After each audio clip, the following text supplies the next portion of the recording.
I've discovered the secret to extremely cold water.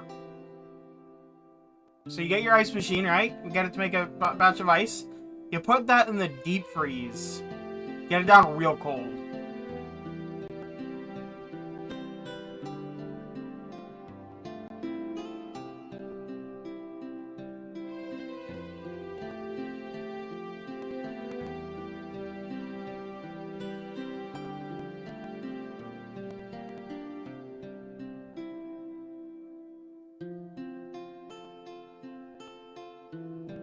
Yeah, it gets it cold enough that you put it in your cup and then you pour water over it, and the water starts to freeze instead of the ice melt.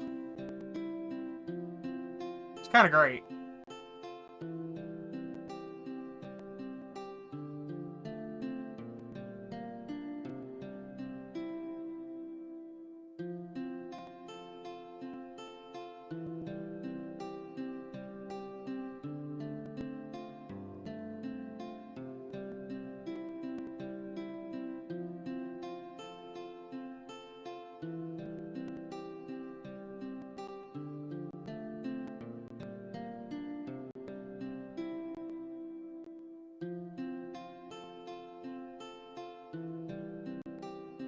Casually using 100% CPU compiling shaders.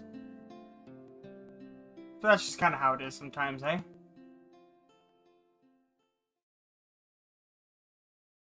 Like, actually 100% though. It's just... Well, okay. Admittedly, most of the time they're saying 99.9%, but I think I can get away with rounding.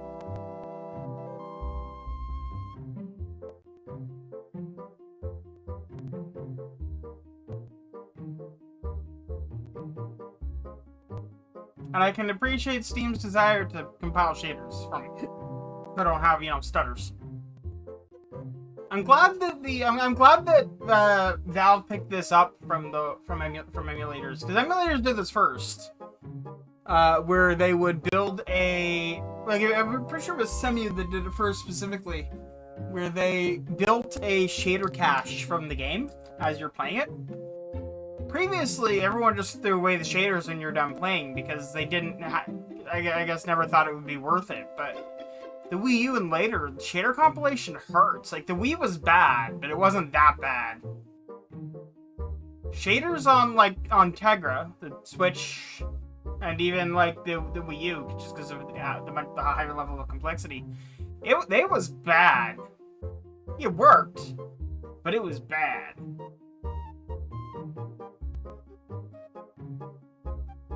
So some of you started saving shader caches. Initially, they would only be valid for as long as your graphics driver, graphics card, and Windows Windows version didn't change. If any of those changed, it threw them all out and you had to start over. Later on, they turned them into a intermediate language that they could save. And then before starting the game, they were able to compile those shaders ready to go for when the game called for them, which was fantastic.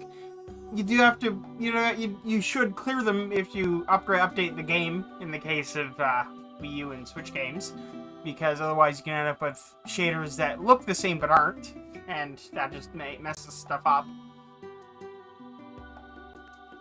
So yeah.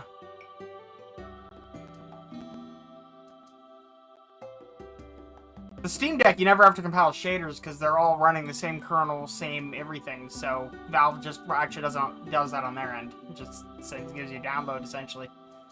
If you're on a Steam Deck though, you have to compile them locally, which is fine as long as your CPU is okay. There is a checkbox so you can check it. It'll just do it in the background. Very much suggest if you're a Linux gamer, turn that on. Also, in a roundabout way, this just reminded me of there's a bug. I believe it's in Paper Mario, but I might be wrong. Where on the GameCube version of the game, there's a hallway, and I'm pretty sure this has been fixed ages ago, but this bug exists in the native game, and it would do the same thing on console, where if you were rendering it at a higher than intended resolution, for example, 1080p widescreen, there was a window that was supposed to have a reflection in a hallway. or a view outside or something. And what would happen is it would actually render the window out into code, and then it would start executing the reflection as code, and it would pretty reliably execute out into your save cartridge, and then start just trashing your save files. Does it on an emulator and it does it on hardware. That's wild, if you ask me.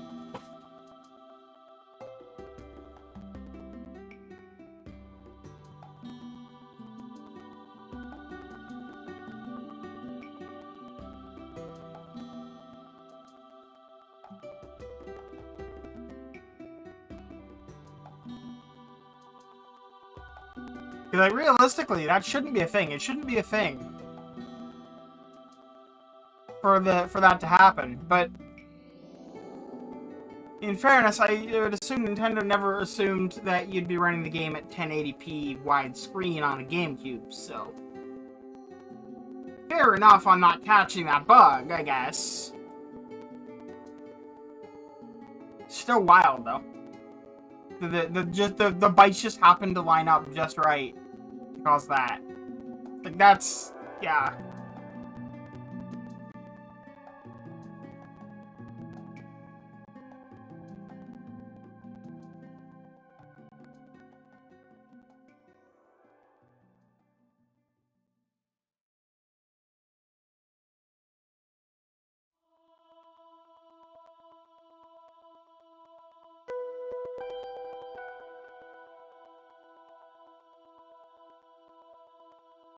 I'm gonna switch scenes here, but we're gonna be waiting for a minute.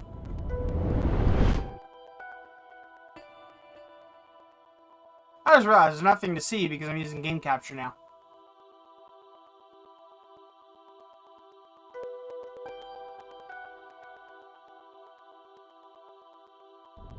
Let's go back here for now. Ignore the countdown. I'll switch once we're actually good to go. This is taking longer than expected. I do not have a selection for the CPUs, so I imagine this would take ages on a regular one.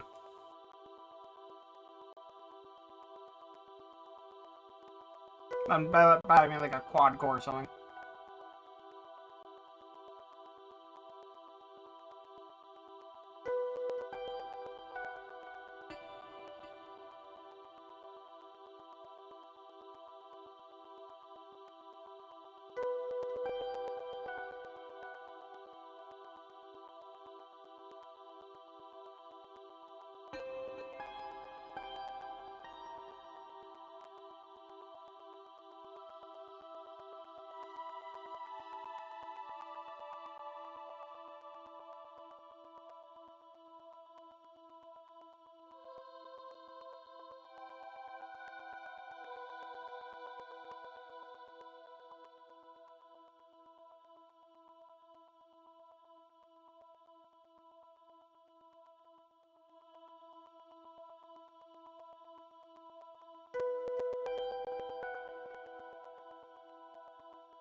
Have you heard the older generations?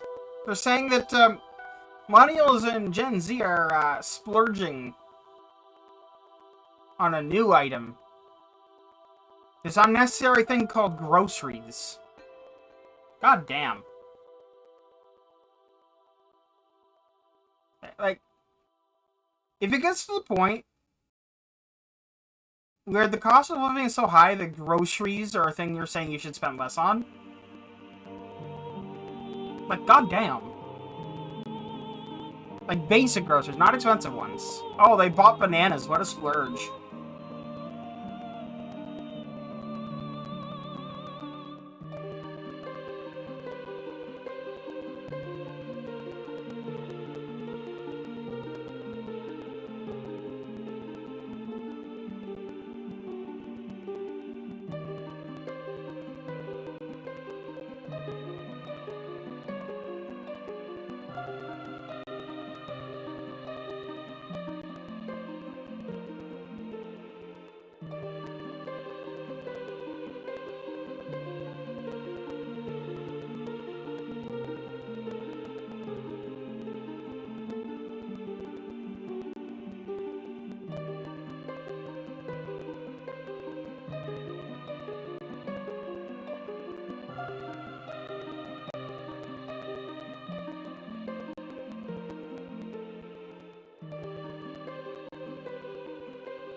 that is good news. I'm not going to tell you what it is, because I don't talk about politics on stream, but yeah.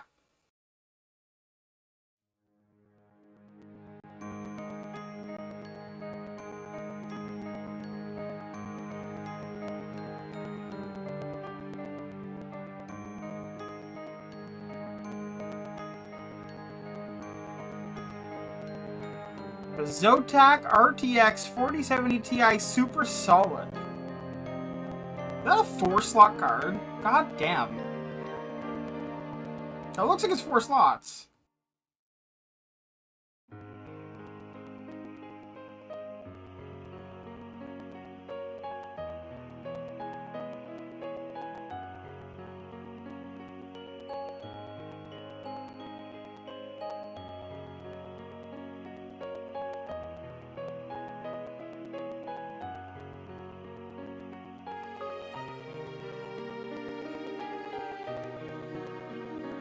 Okay, no, it is. I'd say it's 3.5 slots. It uses 3 slots on the case, so it hangs down another half slot. So it's 3.5 slot. Which is honestly a bit ridiculous because everyone has known since like not long after launch that the 3 and 4000 series cards, the heatsinks are way bigger than they need to be, especially the 4000. They were originally planning for an actually even higher TDP.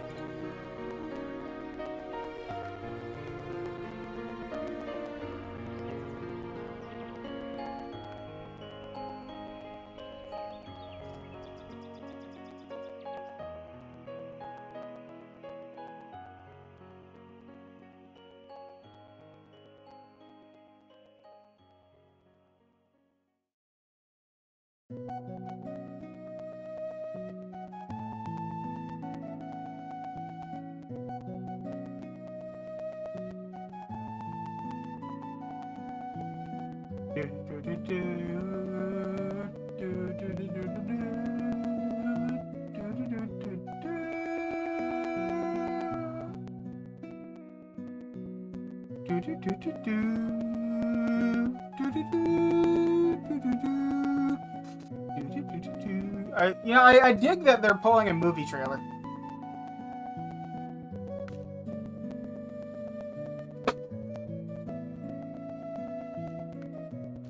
Now, what have we got to play with here? I installed a couple of modded vehicles here. Not the money cars, although I did technically install this as well. Super Tega. I'm looking for, you know what? The first one I believe is going to be under pickup trucks.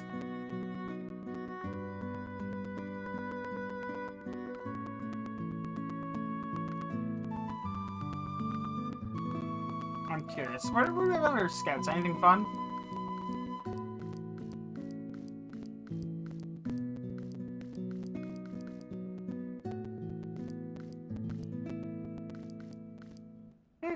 Okay. Gotcha. Ah, my leg's itchy. Ah!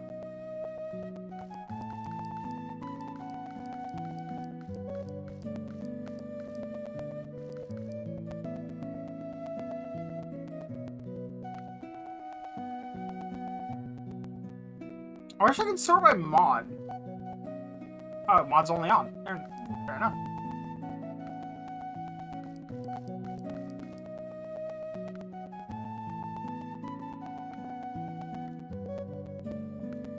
Apparently completely lack highway vehicles, huh?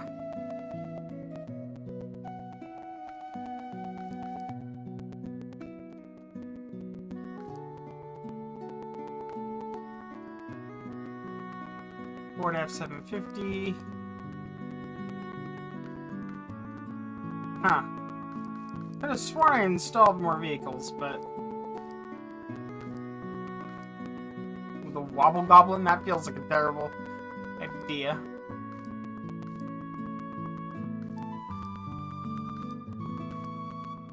I know I installed one. Oh well.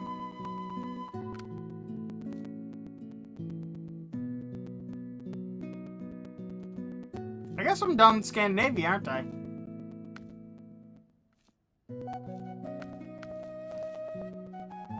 a truck over here somewhere?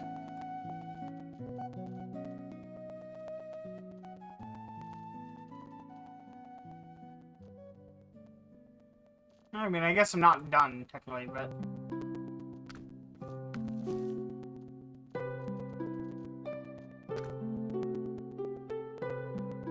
Building finished, gears are built, water towers built. I mean, I guess there's probably more to do. Okay, anyway, let's get out... this one.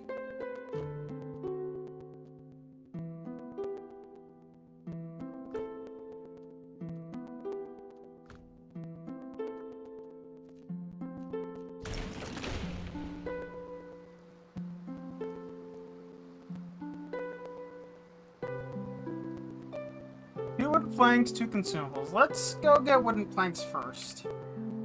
Where can I get those? Well, that seems like the place to do that. Try to get that, rather.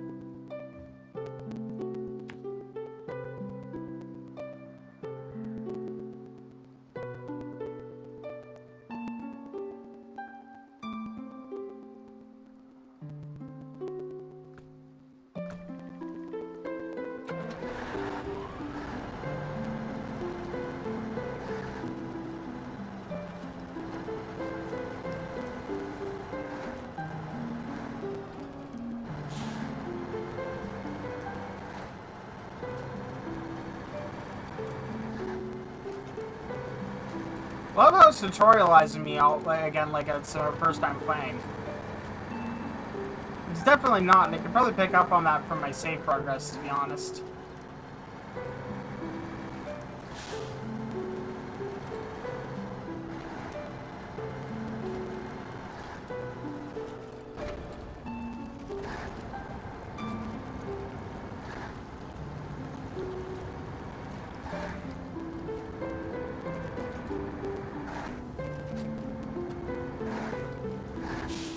Right, this is not the American Truck Sim. There is no turn signals. At least none that actually exist, I guess?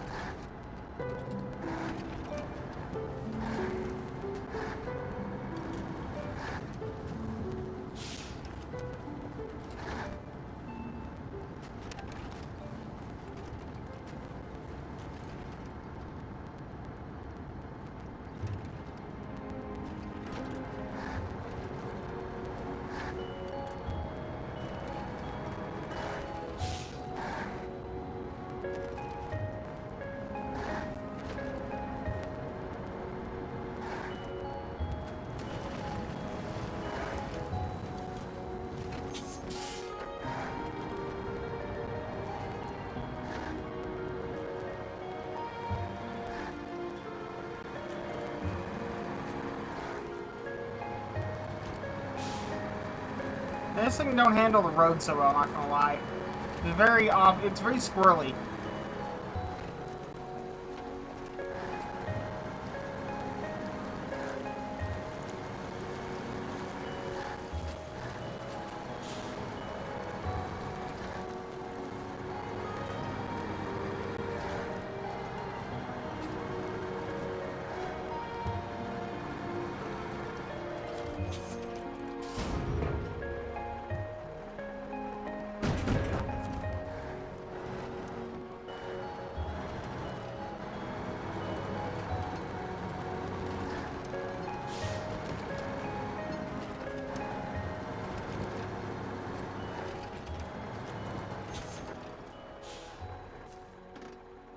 Alright, where's my destination?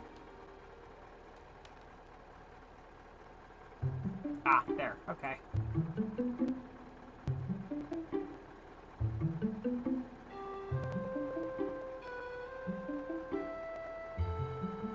Let's have fun. Let's ford the river.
I wish it would stop randomly zooming in, but what can you do?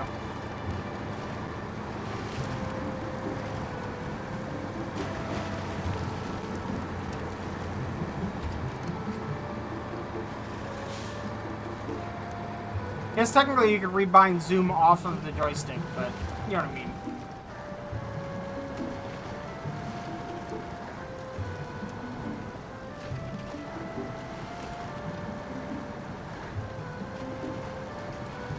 That looked a lot farther on the map.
Pretty sure this is... yeah, okay.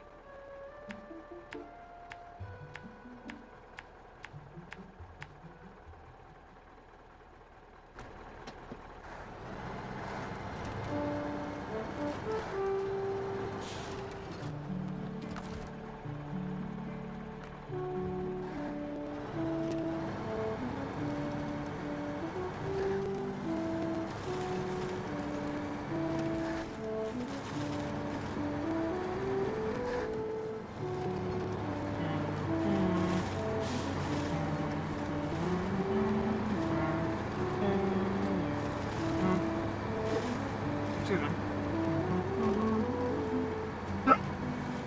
I got them hiccups.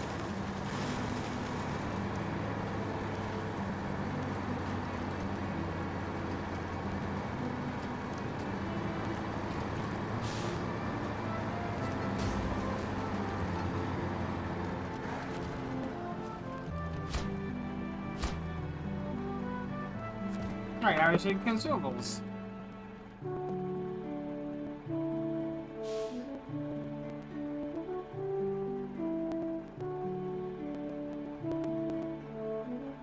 Which it looks like we're going to need additional material.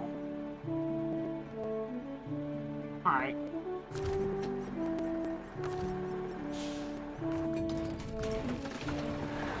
Let's level up, shall we?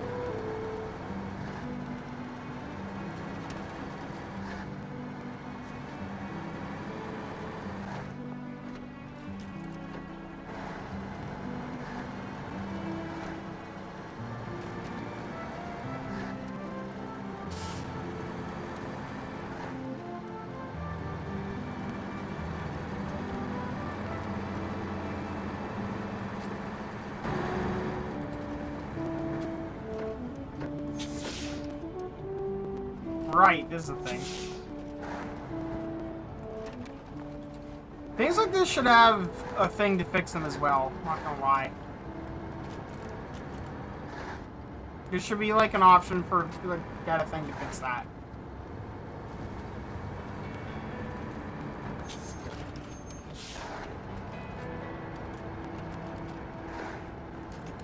Oh hey, we left a fuel tank here. So because we need a generator. Good enough.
Now, I need to craft consumables.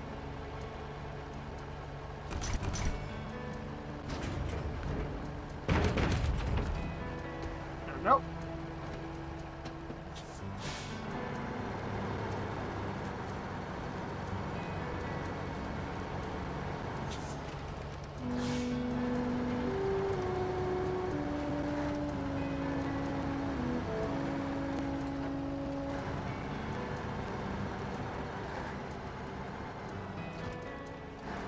When I doubt, 15 cubic meters of fuel is always a good thing to have.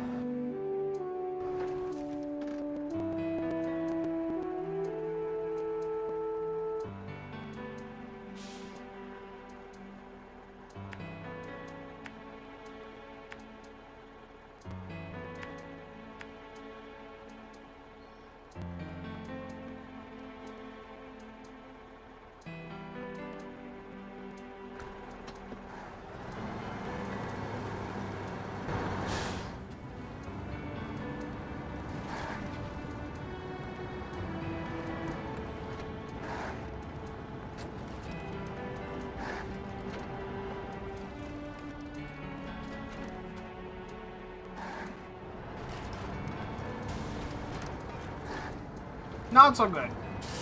But we got over it.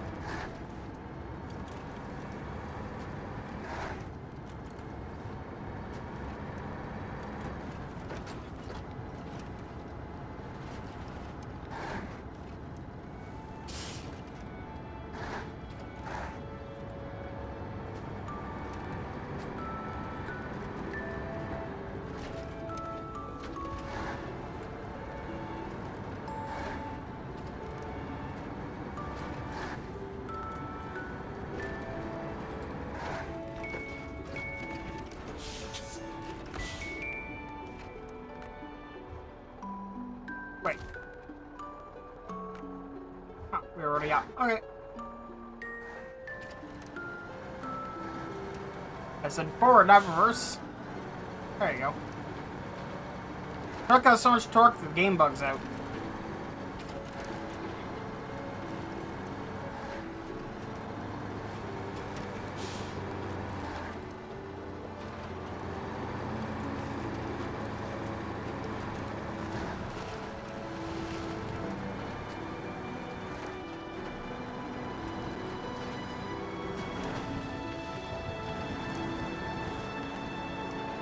Still on the gas, not in reverse.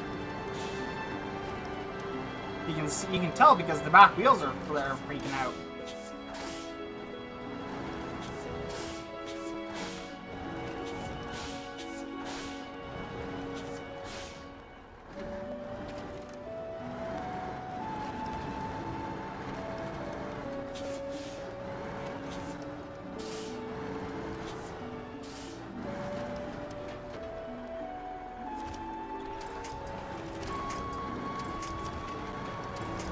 There we go.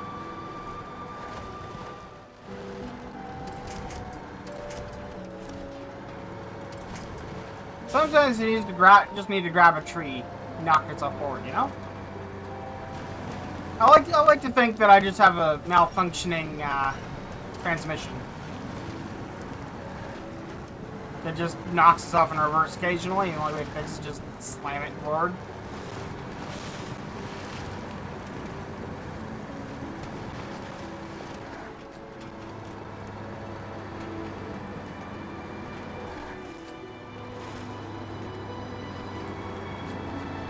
Which does eventually work.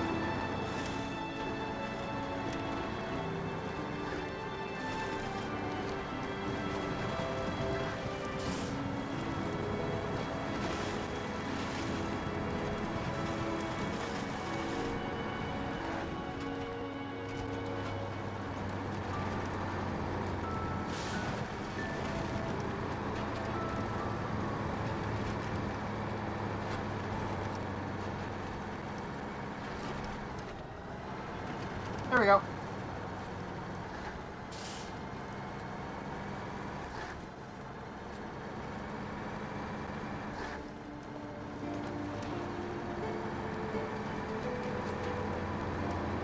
I'll say it's weird that they differentiate between various things and consumables, because like anything is consumable, really. Fuel's a consumable. Food's a consumable. Heat metal is a consumable.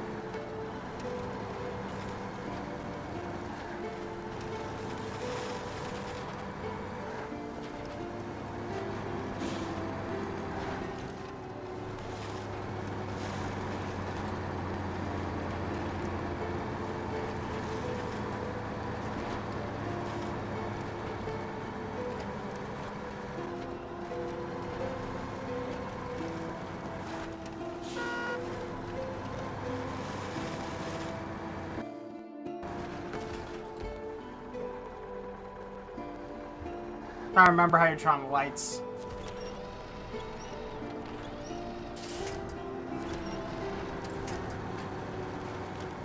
Oh well. I don't need more than running lights anyway.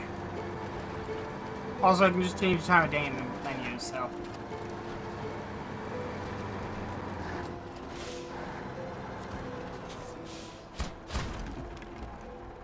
Wow, someone moved in here? Brave.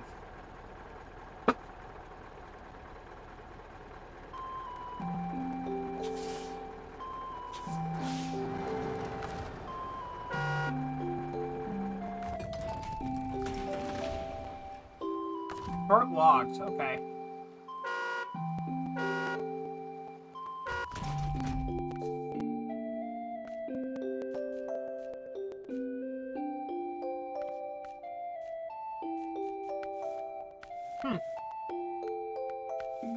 They've added stuff.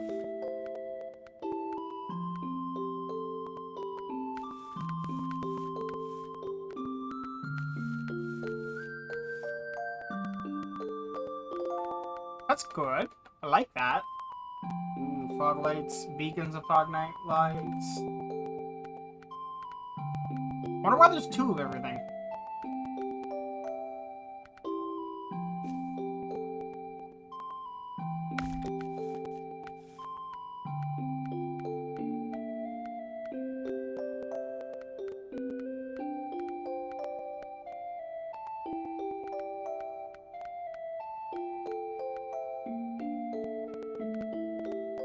That looks just so aggressive. I love it. That being said, if I'm gonna go with I'm gonna go with that. I don't really need more horns, I'll be honest.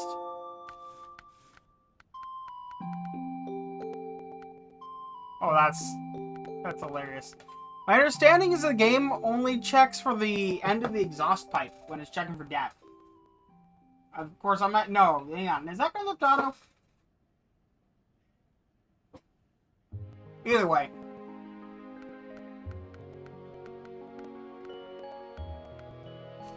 Oh, this piece of dumbness.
Dang.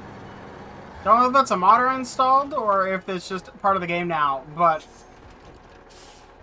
the exhaust and that smoke way up into the air. Alright, so I need logs. Yeah, it doesn't have logs. It has planks. It doesn't have logs. Lots of options for logs, though. Where am I taking this? Ah, okay.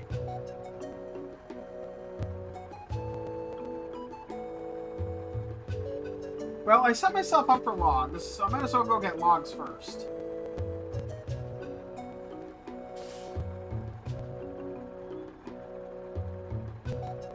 in the worst location, though.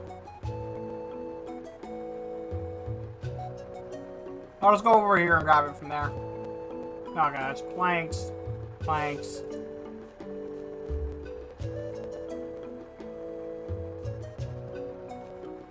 Planks. Planks. Wait, is there not logs on this? Bricks and metal rolls.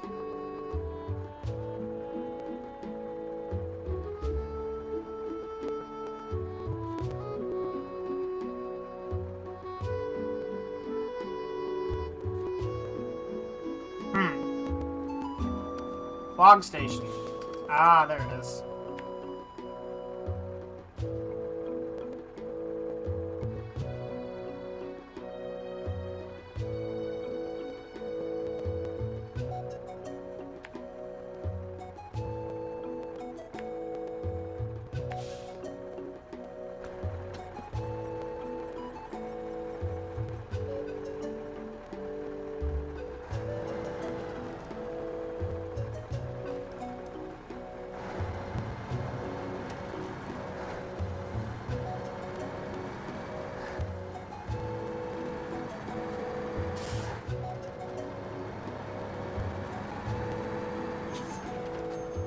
Almost immediately forgot that I had turned left there.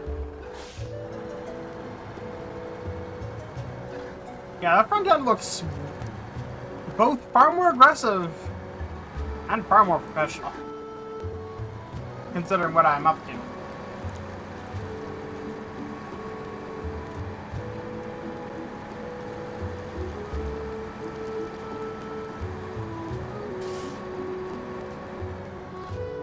I will say it is kind of mildly disturbing that my choices of wheel sizes appears to have skewed, but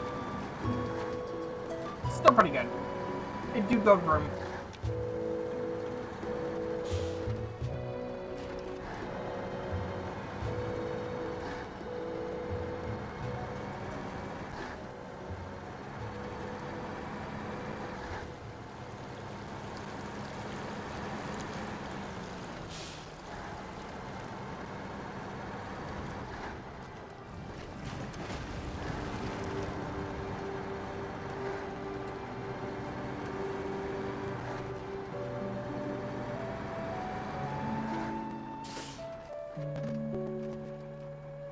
Wow, I drove right past where I needed to go, didn't I?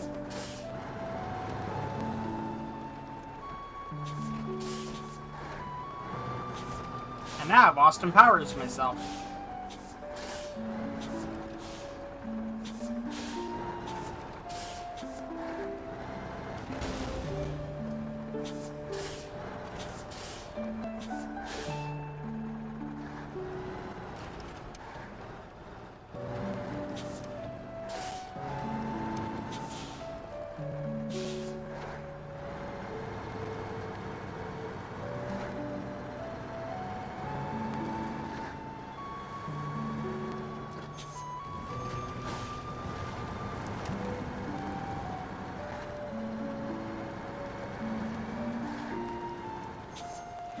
That's the right intake right there.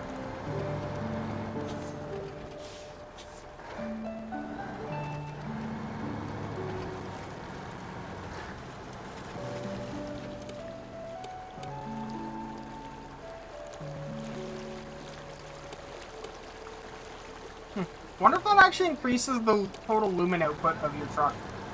Cool if it did. Probably does, knowing the people to make this game, but...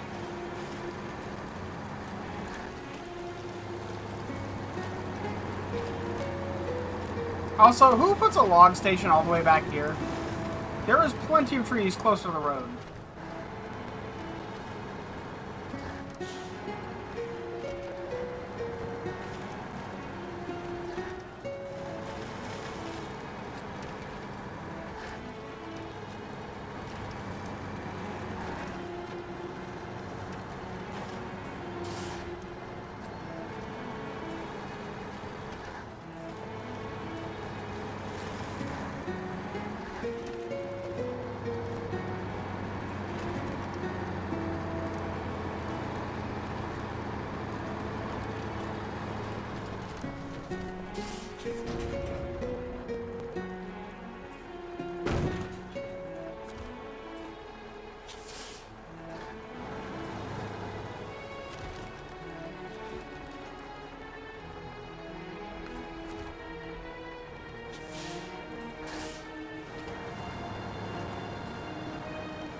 Note to self, as much as I love the look of that smokestack, it's gotta go. I can't see.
I'm tempted to grab that, but I'll grab it another time.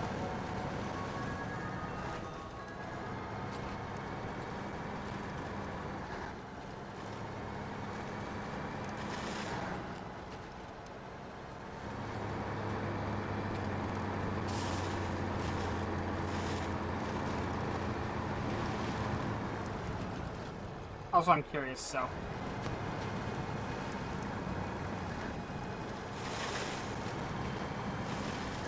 Wow. Temperatures in my system are really consistent. God damn.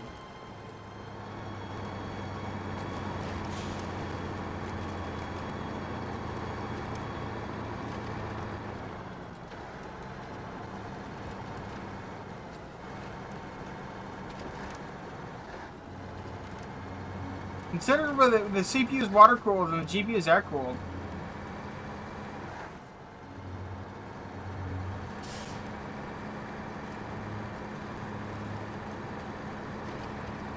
Honestly, I'm just glad to see that the CPU power rating is working again, because that quit working for a while.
I wonder what they're going to use the logs for, unless they're chopping them up in situ, which doesn't make very much sense considering.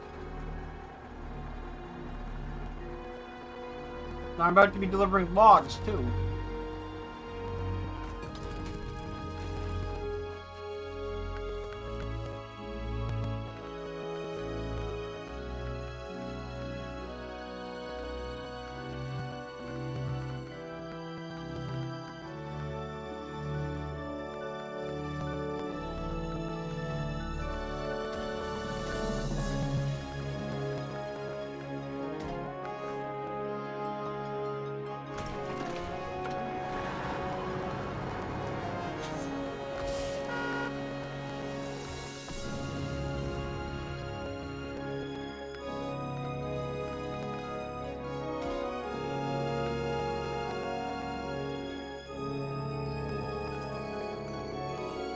Okay, I don't hate that. I hate that. Okay. Maybe one of these is better.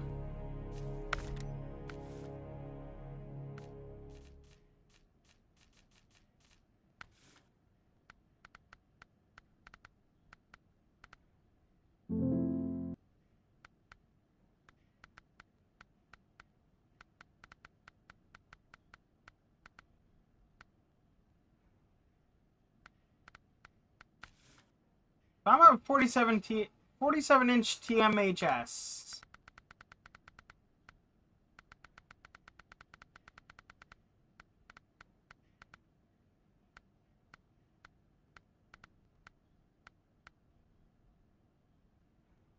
Try the 54-inch ones.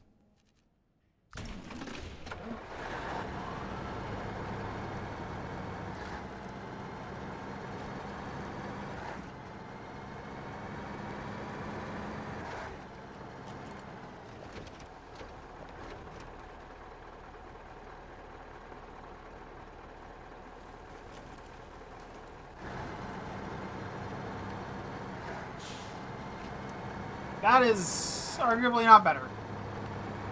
Oh well.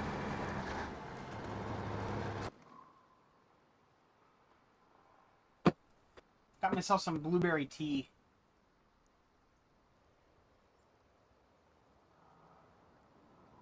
It's really good.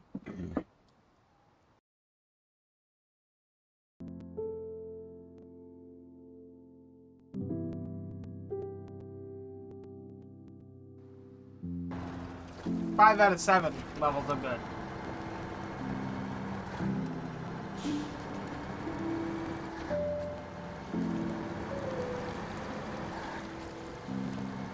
If you're curious, the temperature of the CPU won't increase even at 100% load. Because the limitation isn't actually the cooler, it's the heat escaping from the chip itself. The cooler is more than capable of keeping it cool. But it is a first iteration X3D, right? Which means they more or less just stacked the extra CPU cache on top of the cores, which is fine, but it means no overclocking, no overvolting, because the heat will pretty quickly kill it, and the voltage will pretty immediately kill it.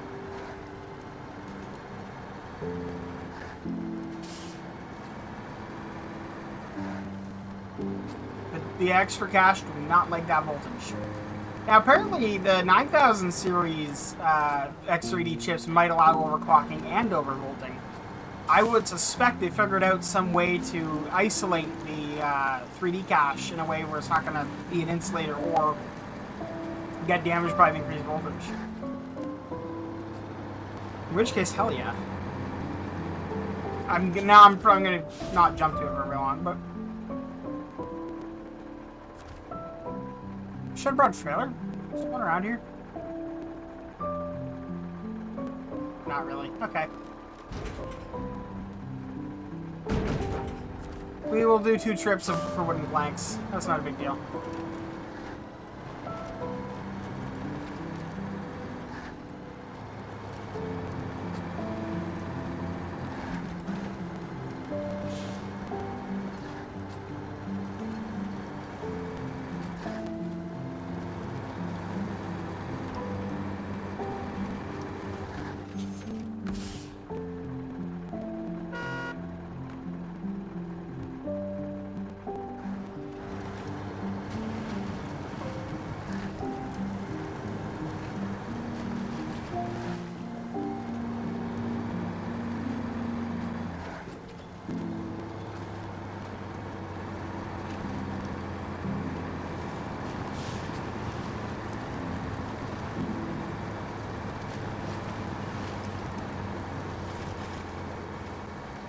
Maybe it is the height of the exhaust that it cares about when it comes to water. I don't know. I'm not sure. I'd have to Google it to know.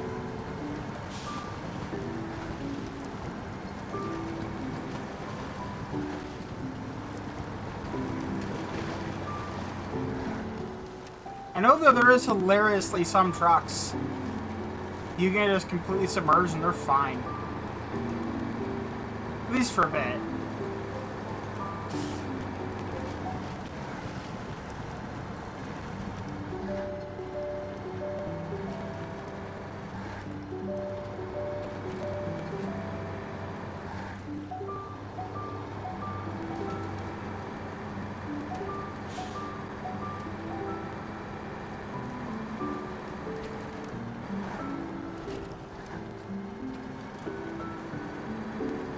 Also, occasionally you'll see on YouTube those videos of the people like fording like rivers and stuff in Australia and stuff, where they're like they got up to like their necks in water while driving a truck or a car or whatever through the water. And all I can think is, wouldn't it be much more sensible to do that in a convertible, whether homemade or not? That way, if things go extremely south, you can just float out.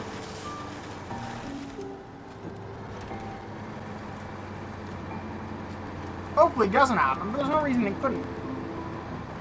Convertible seems like a good idea. Just take the roof off, tuck it into the back.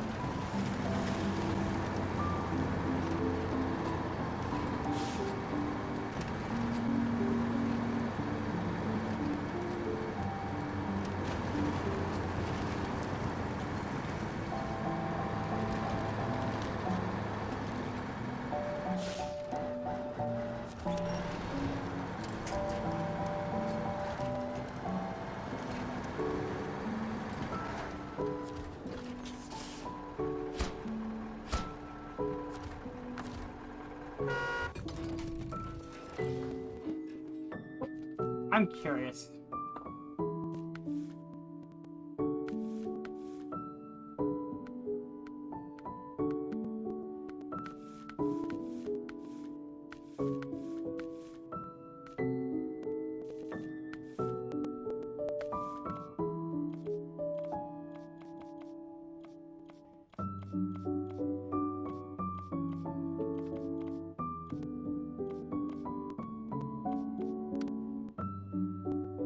I guess that one. That's strange.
Huh. I think I'll do that next, because that sounds like fun. But I'm gonna do this first.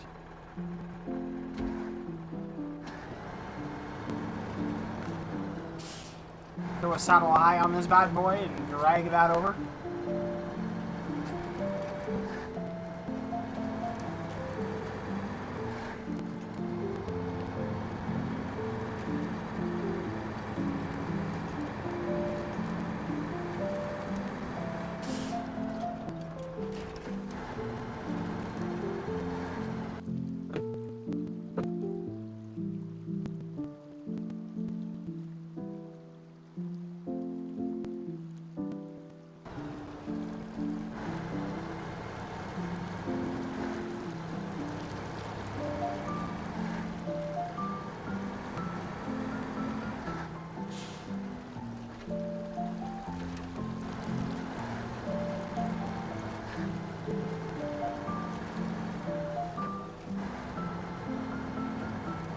I would like to have a word with whoever fitted the tires to my truck. God damn, that hurt. That was like most of my suspension is there. But seriously though, didn't even balance it. Not that it matters too much, these trucks don't go over 40 miles an hour, but still. Miles or kilometers? One or the other. Kilometers. It doesn't go much over 40 kilometers an hour.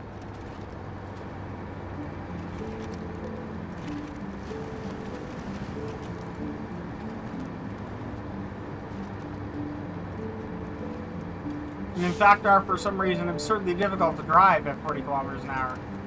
Or higher. Even if they're just a bone stock pickup truck.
Kind of fun.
You know, if I was gonna make a big upgrade to this game,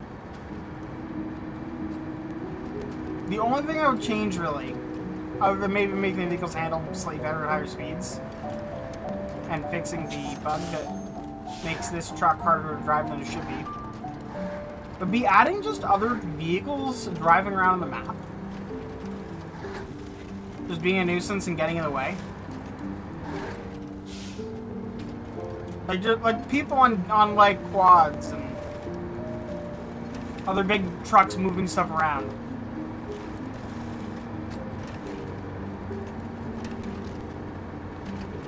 You even have some missions where you're going to rescue people that manage to get like stuck in the mud and stuff.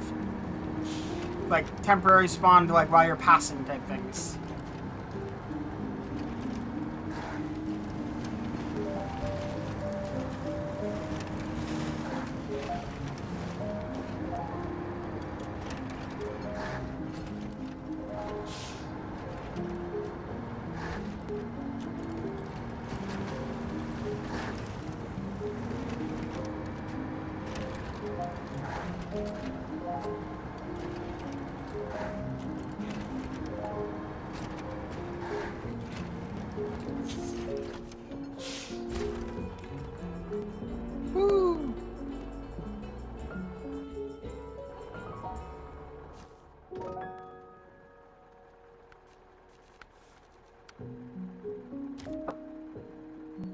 Where's the pickup for this?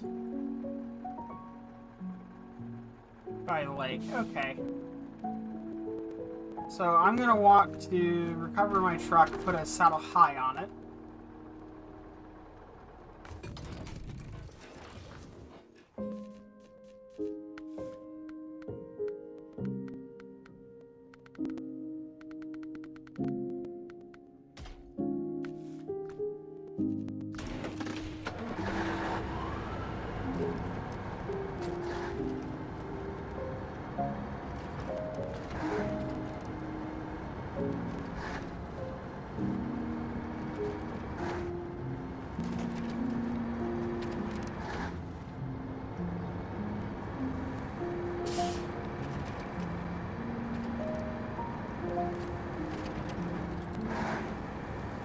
Modest truck and hauling truck hybrid, I see? Yes. That's a fair description.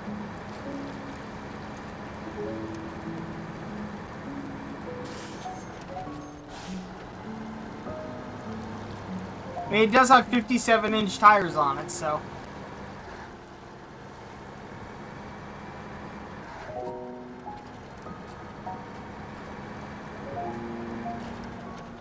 It's also part drifting vehicle.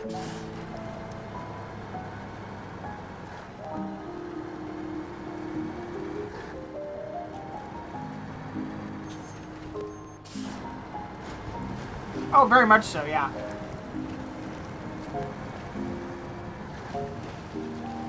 But, benefits of this vehicle is it doesn't care about the mud. At all.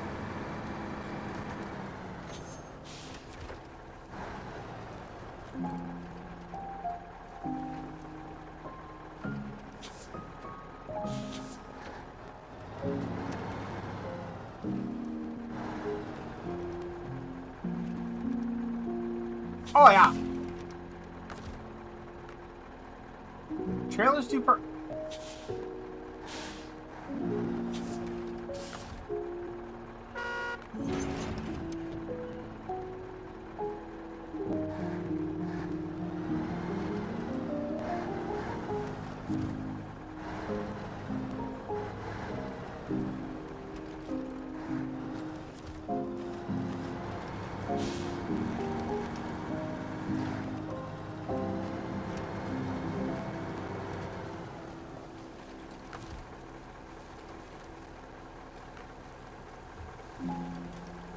That's better. Now, I just need to quickly map out where I'm going.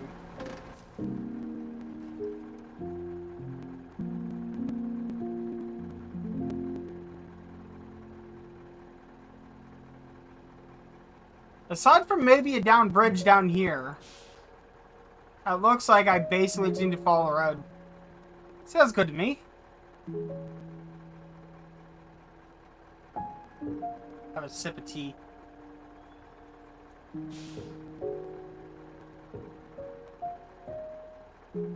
Although, actually...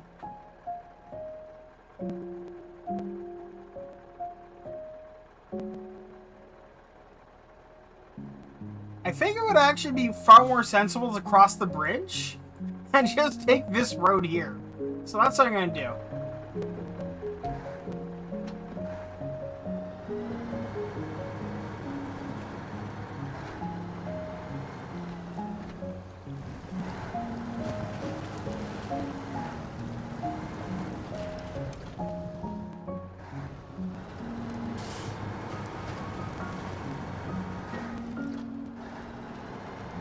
I'm sure they appreciate me driving through there like that, you know? Also, taking out power lines, you know? Great things happening here.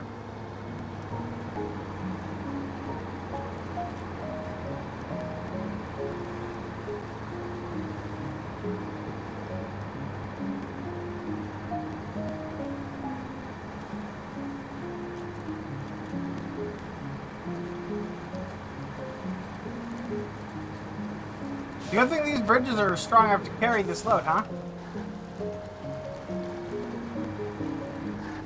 Anyway, how you doing, Hoken?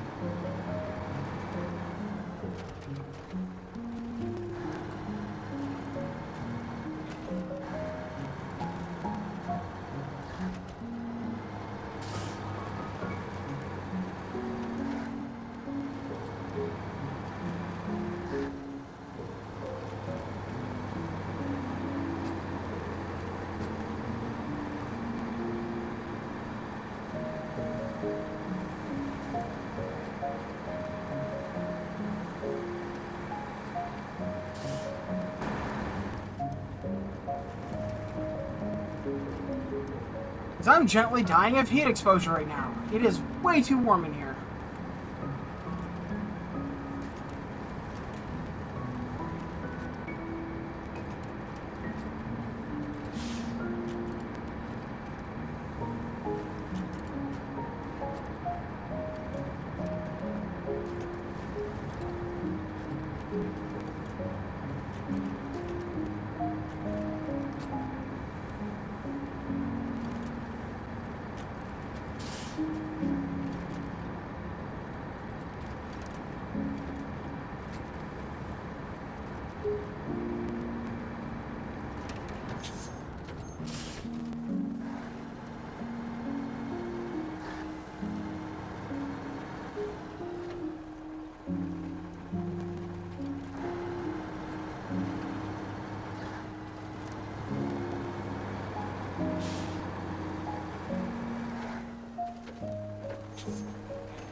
What are they filming in here? Huh.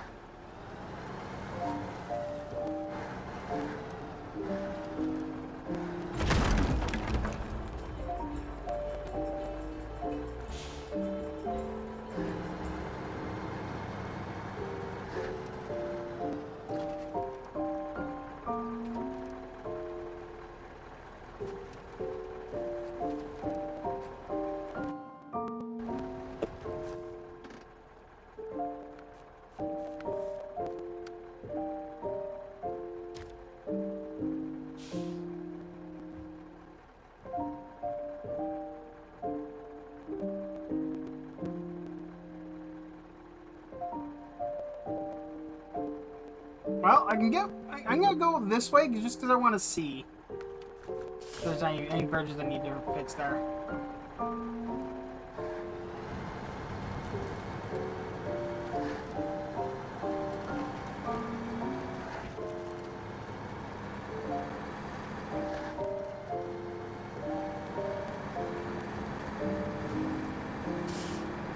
I think what I can do to get six logs essentially.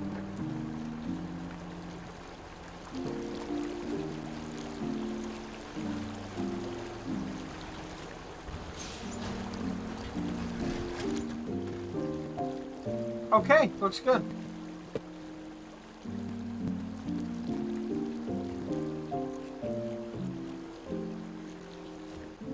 Who needs Hollywood? I mean, you've got Orstoke.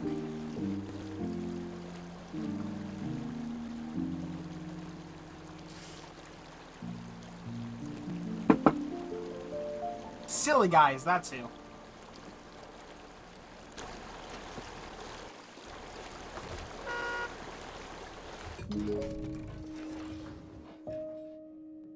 Actually, you know what? Yeah, okay, I'm gonna swap for a saddle low, and we're gonna use a 6-slot trailer.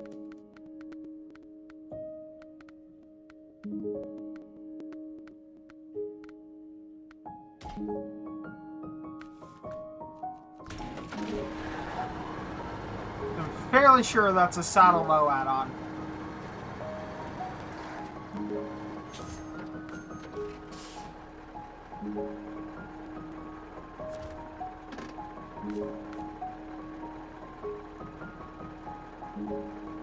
That's saddle high, that's 8 slots. I'm looking for 6 slots.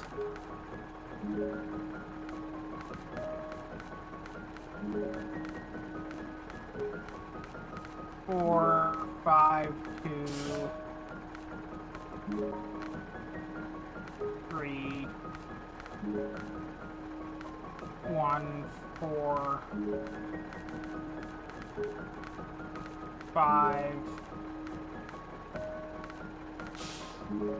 5 and 5, 4, 6.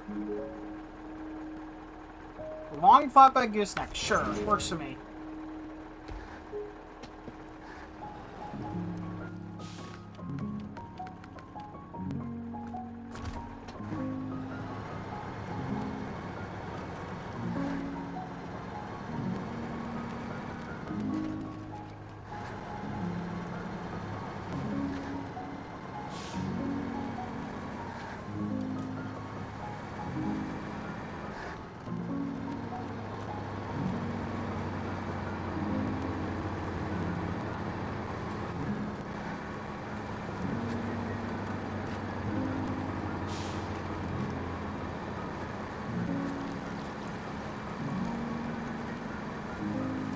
Now, you may be thinking I'm going to go pick up the wood from all those individual houses, but nah, I'm going to pick it up from the, There's a place over here that chops up logs, so I'm going to use that.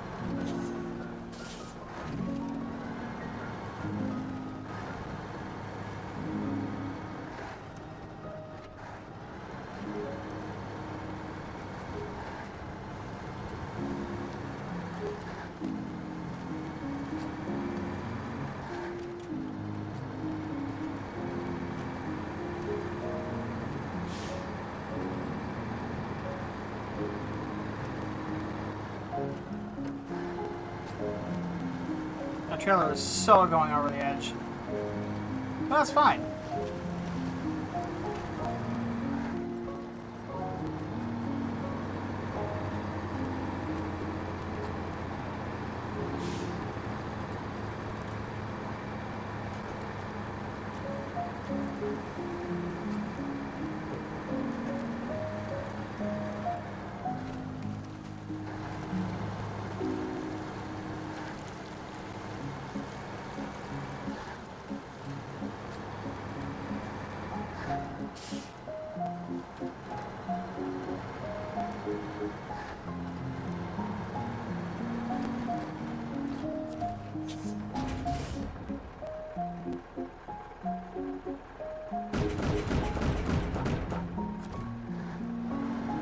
A little bit of wood, you know.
Game, have you not been paying attention to anything I've done in you?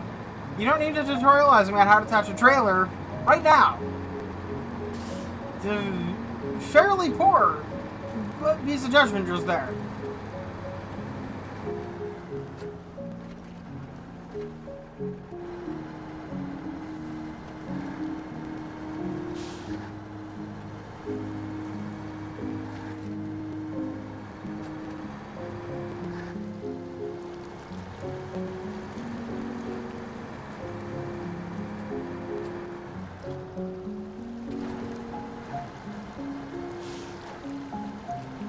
I don't know if we're gonna get metal beams from, but we'll figure that out, I'm sure.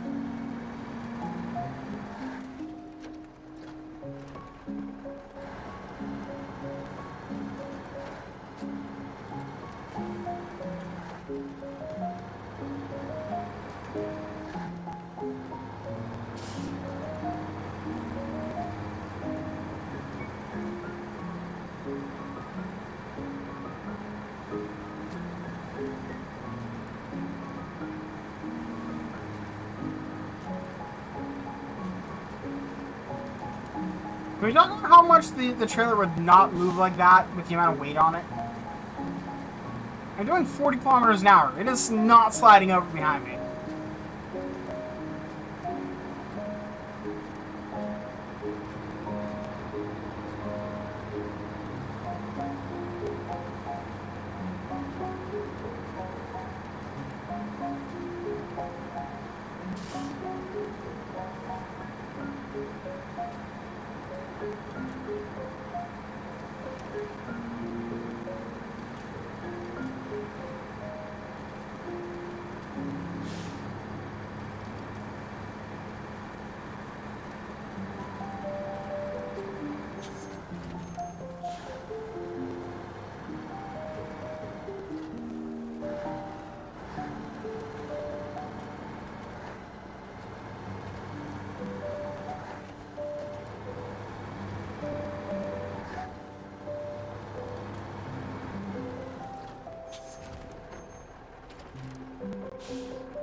I just need to locate metal beams.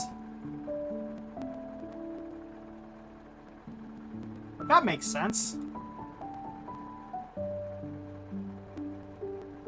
Okay.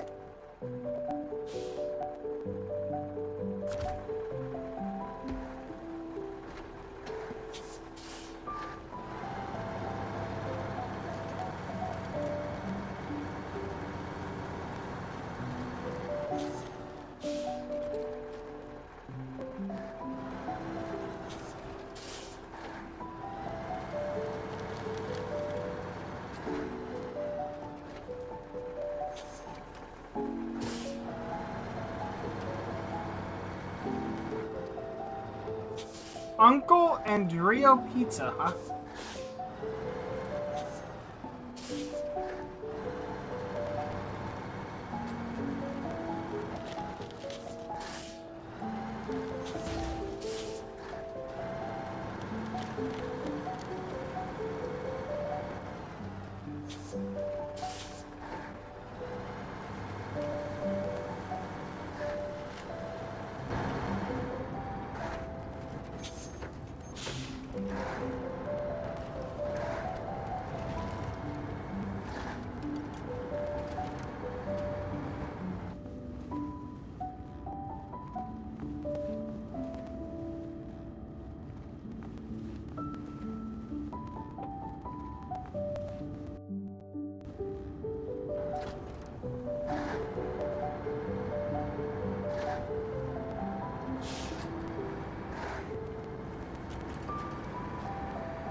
Metal beams, huh?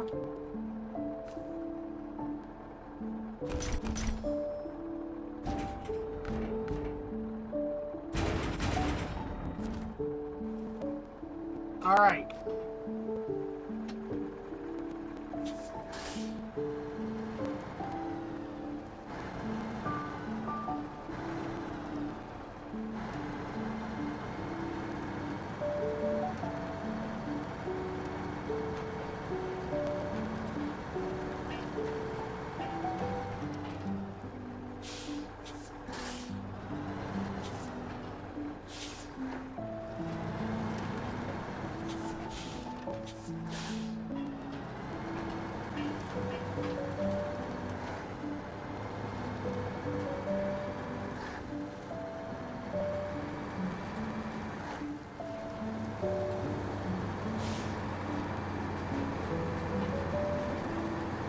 You know, for being a hill, there's a lot more water collecting on the road than there should be. Just putting it out there.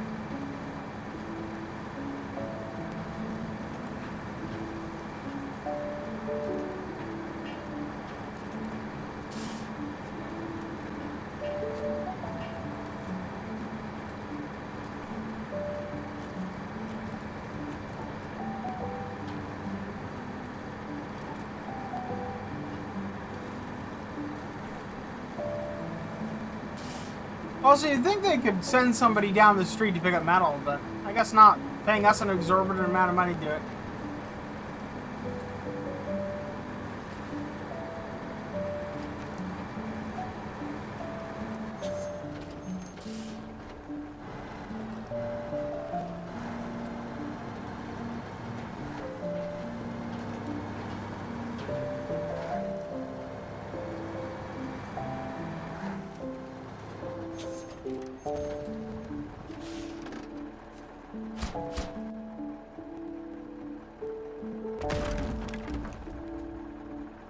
Yeah, that metal, also known as brick.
Are you talking about that the so-called movie star hasn't bothered to, like, close up their trailer at all for moving?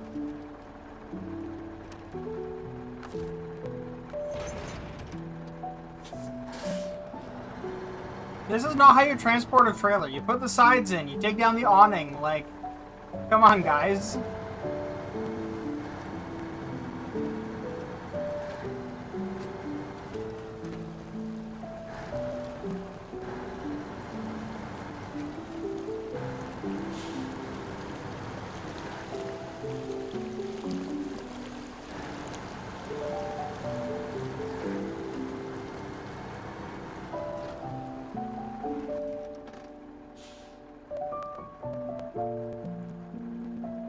Now, what's the intended way for us to get up there? I'm thinking this route, but it turns into that kind of trail. Yeah, okay, so it's gonna be that kind of trail. Alright.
You know, I've always wondered, is it the star that gets themselves a trailer, or is the trailer provided by the studio?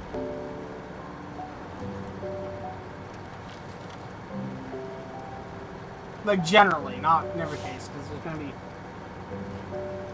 there's gonna be stars that bring their own trailers, and there's gonna be stars that are gonna be like part of the contract. You give me a trailer, but you know.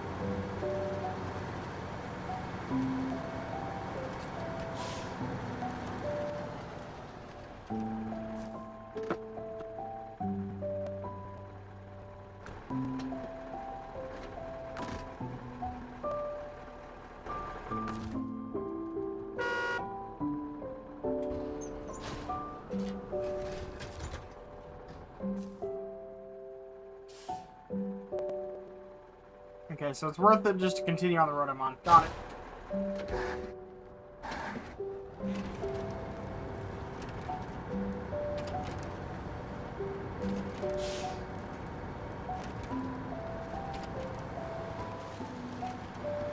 Look, Ma, big rock.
Fliff's custom rims.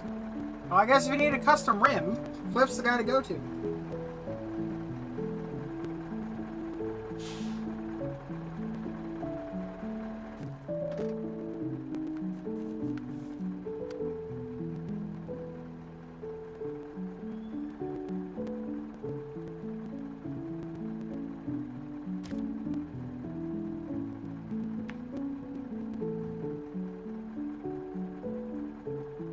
Really? Okay.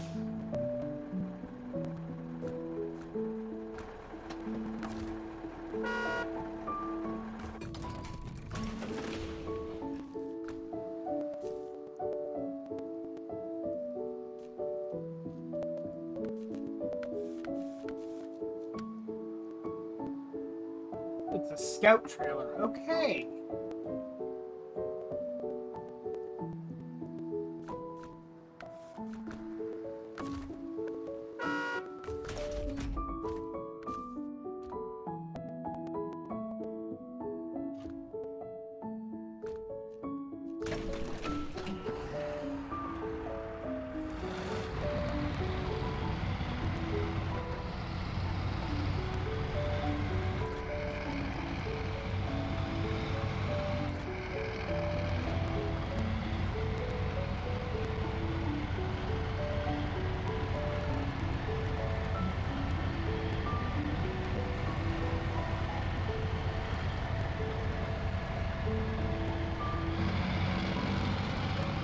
The scout is about as close as you get to a tracked tank in this game.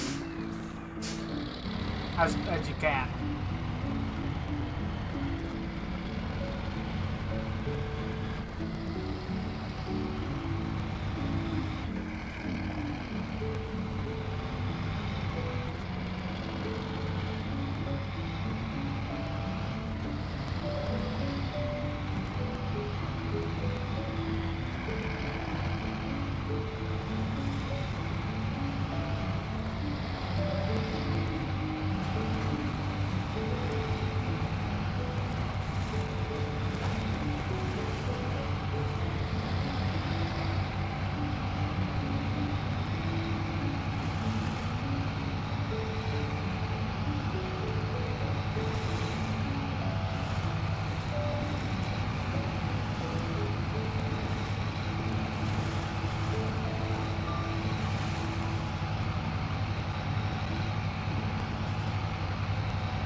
Alright, let's head back.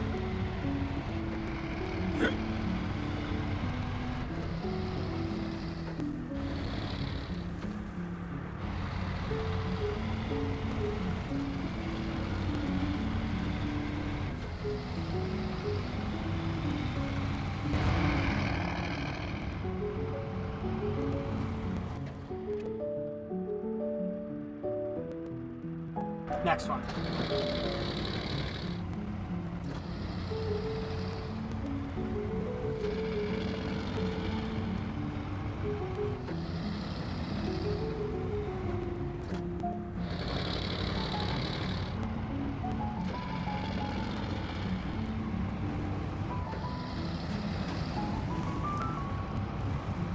God, they don't care if their stuff arrives extra muddy or shaken up.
Or slammed into lampposts or anything like that. They don't have to care about trailers.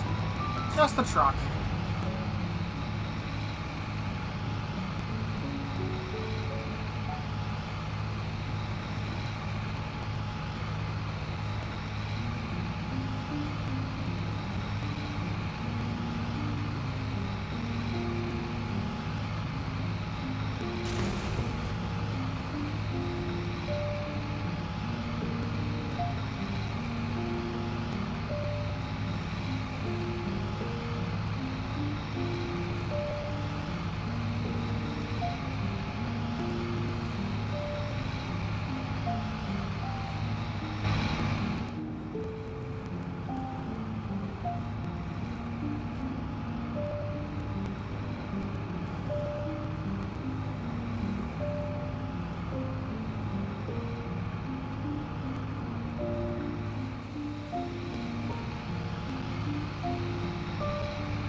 Roman did, Mr. Emperor. How you doing?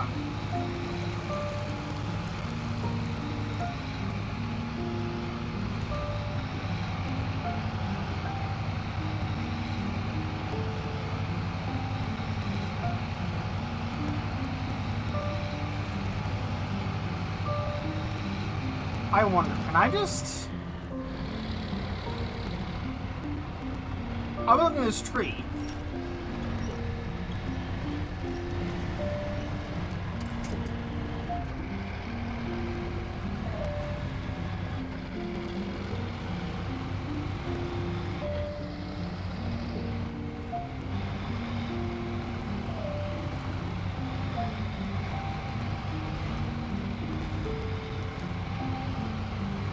Lamau.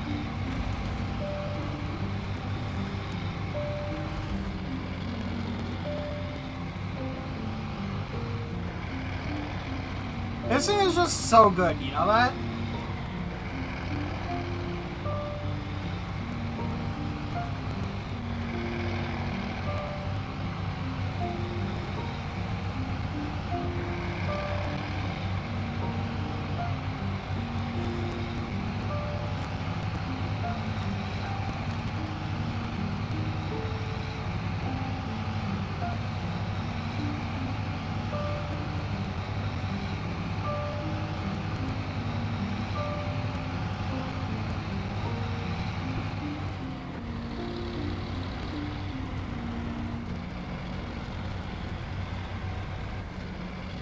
Vroom vroom.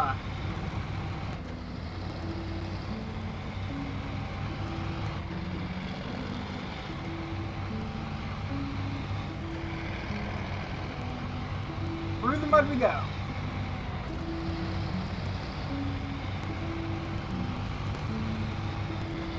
You gotta appreciate just how much this vehicle does not give a shit about the terrain. It's great.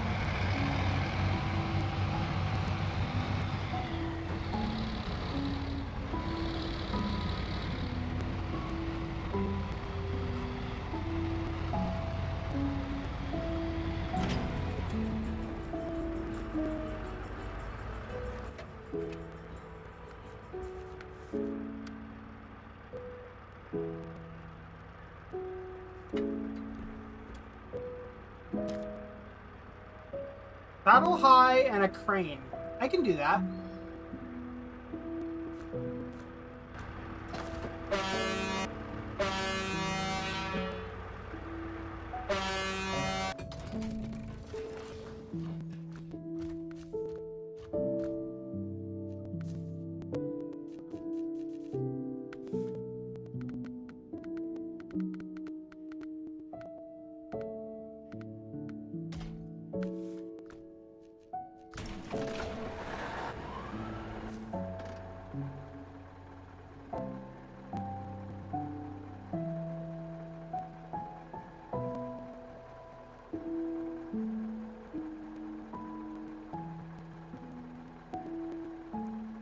It's on the other map, isn't it?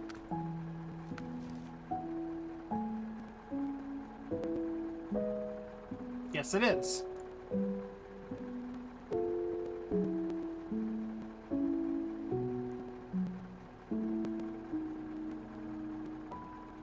And I know I can get there from either direction, but I don't know which one's which, so.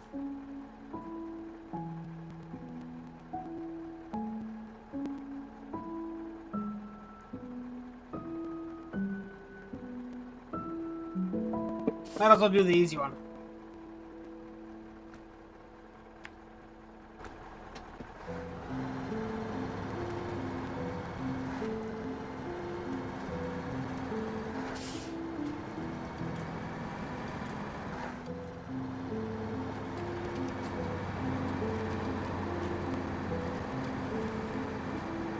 Not that the other rooms actually hard, but...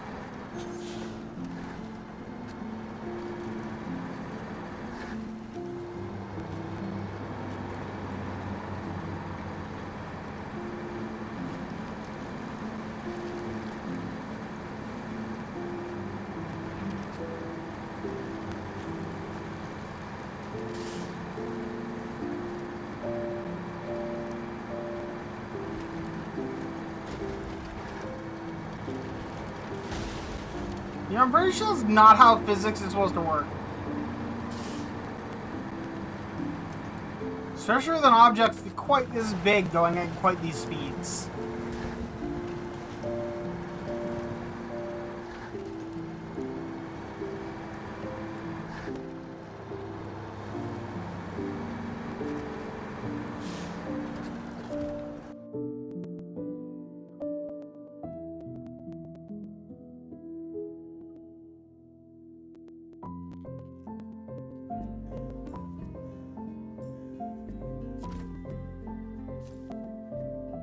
That's actually the one I was hoping for, because the alternative has me coming up out through there, and I have to, you know, do that. It's about the same distance, but this one seems cleaner, basically.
It's amazing how much more control this truck has if even some of the tires are on dirt.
That is one hell of a flatbed.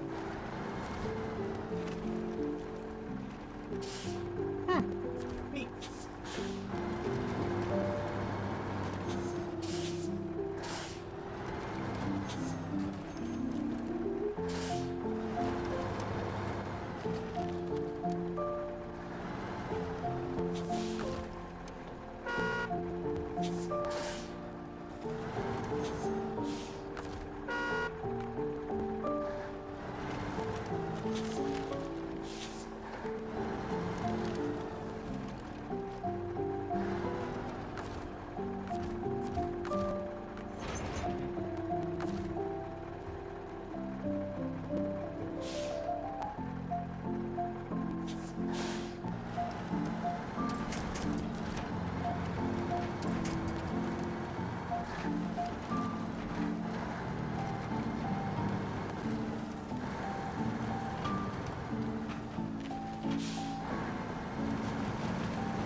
I gotta wonder, how did it come about that they had this? It feels like someone got like caught working on it and was like, oh yeah, it's totally for the game.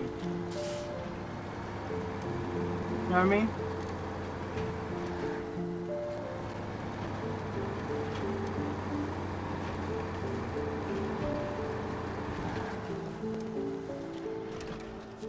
Peter Brown.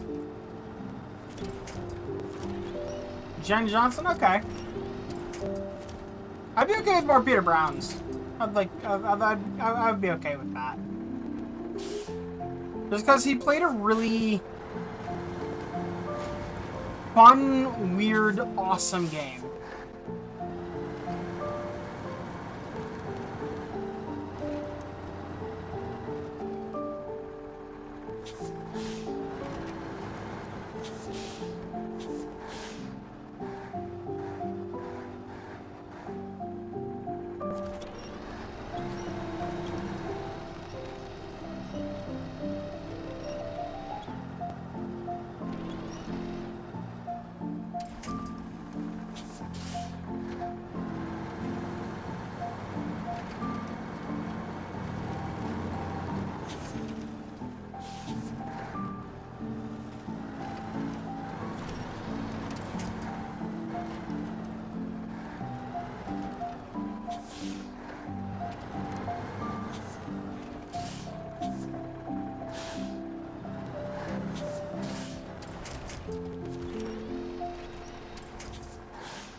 Well, damn.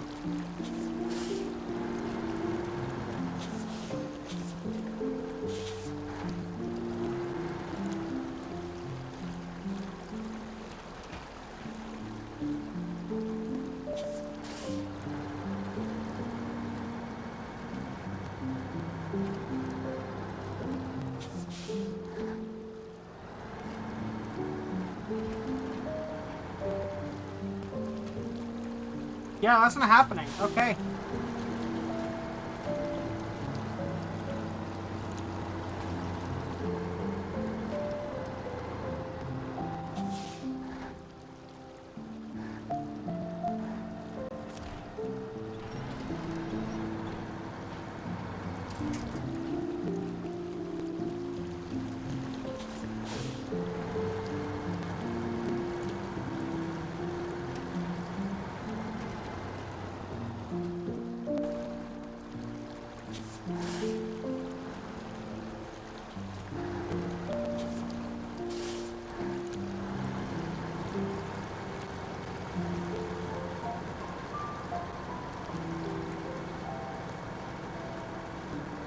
I believe it is forcing me to go the other way.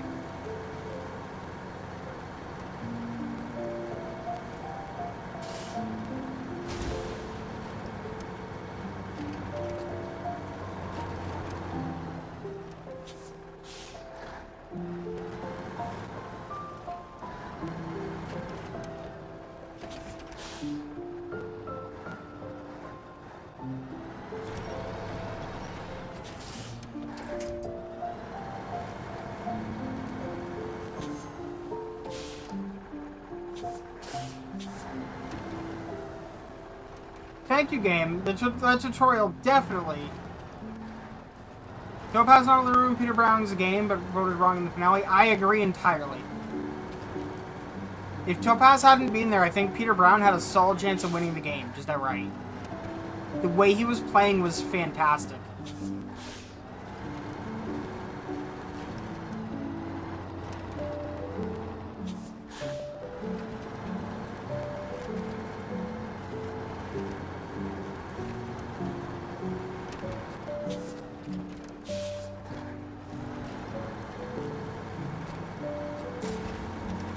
Also, Gary should have won. I get it, the rules are the rules. She voted wrong, but like, come on, guys.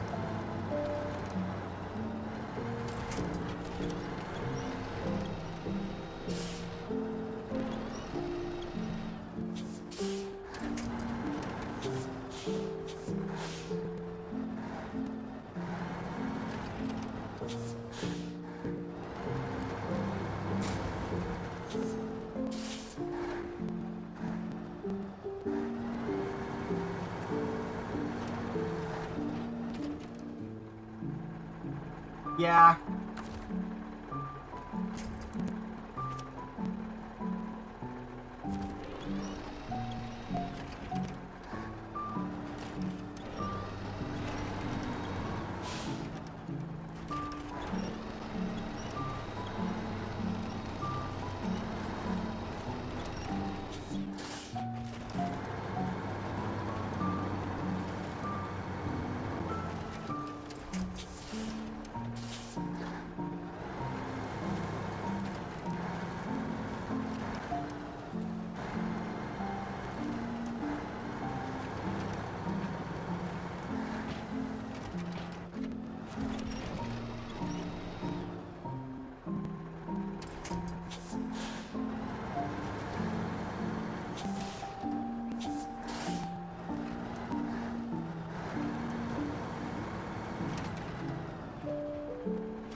There we go.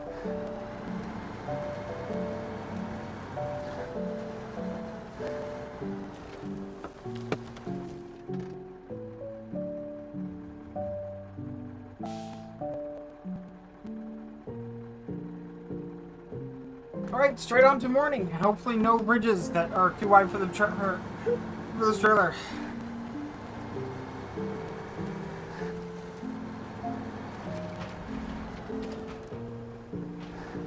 The devs know exactly what they did here.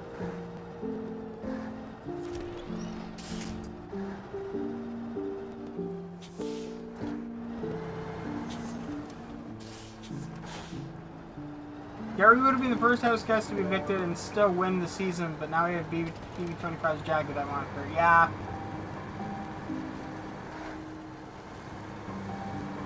Although I will say the season where we almost had an Australian win and a British person win was pretty intense. And instead we had 2 people win. How the fuck did that season, how did they get to the end?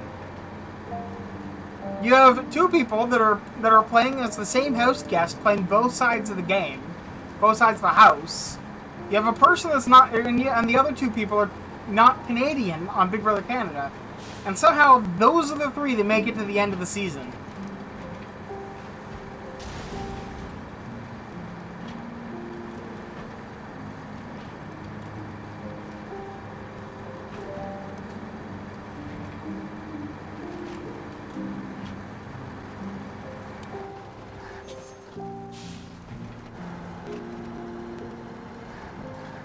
Oh, absolutely.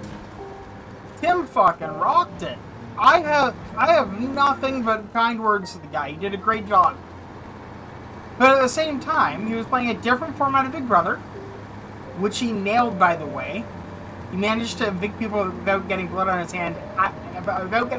hands as HOH. That's not something you can typically manage to pull off. And he managed to get to Final 3 in Big Brother Canada as an Australian who has won Big Brother, I'm pretty sure, or at least played previously. Like, how? Full credit to the guy, but how?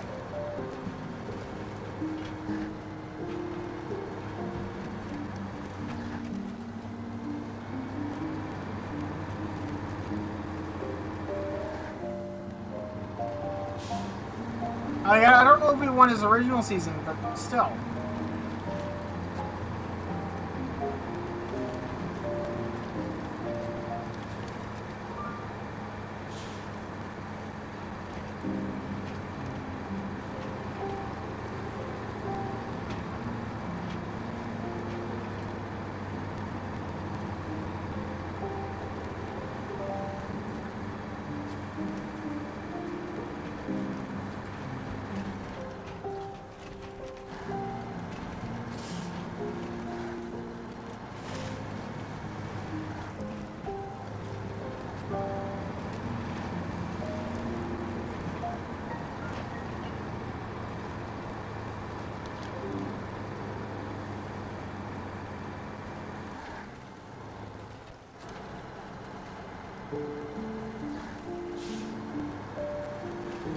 Wait. R.I.P.? Excuse me?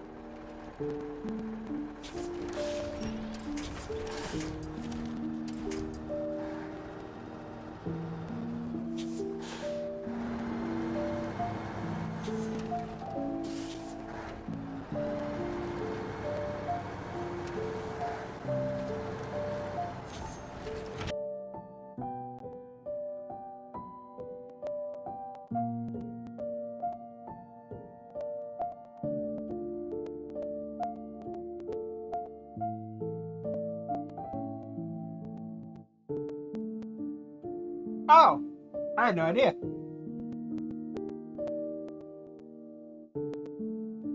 And yeah, no, I mean, she honestly, the fact that both of them made it to Final 3,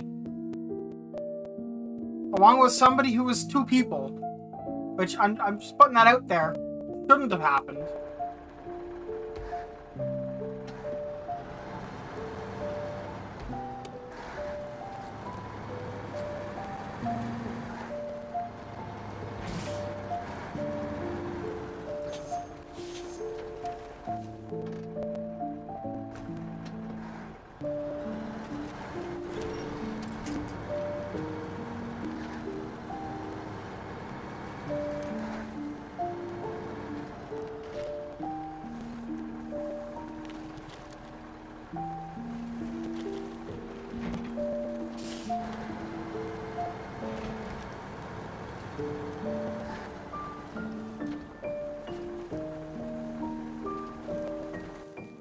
contestant on the seventh series of Big Brother 2006.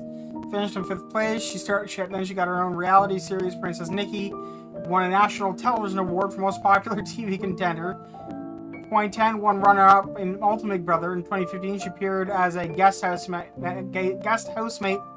on the 16th series of Big Brother. In 2016, she completed the 4th season. She completed the 4th season of Big Brother Canada, finishing in 6th. 6th? How'd she get to? I thought no, she was in the final 3, wasn't she? Huh.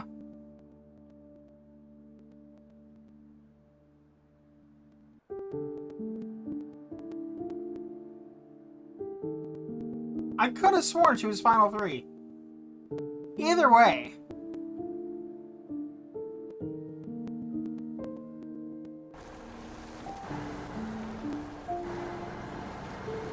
Like, GG to both of them for making it to, like, the end of BB Can. You know, being non-Canadians on BB Can. Both of them having previous Big Brother experience. But also, that house was dumb. Kelsey, oh, okay, yeah. Still, that house was dumb. You have a clear and present threat. A person that can be in 2 places at once. 2 people that have absolute unbreakable trust because they aren't in competition with each other. Them winning is both of them winning. Them loses is both of them losing. They're one person. That should have been out of the house the moment they were allowed to.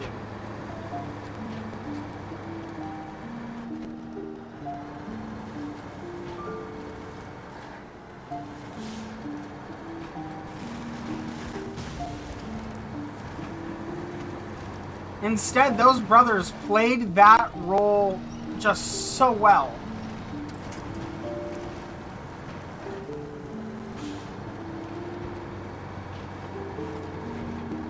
You only have to vote one of them out. That's the thing. They are one person in the game. Ignore the fact there's 2 of them.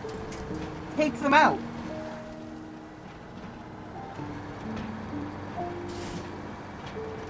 They're one player with an insurmountable information advantage. That's why they won.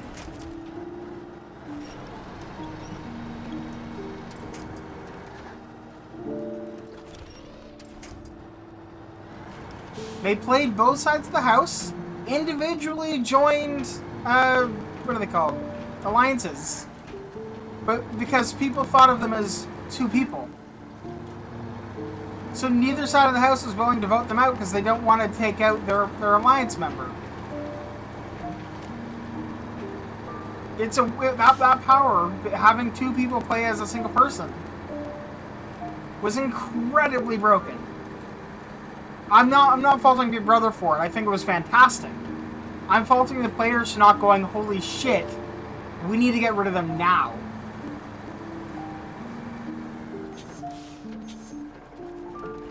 Because when you can play both sides of the house, everybody knows you're playing both sides of the house. But everyone forgets you're playing both sides of the house.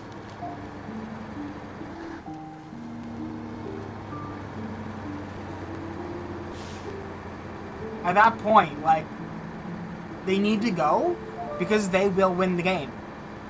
Because they will have everybody in their alliance.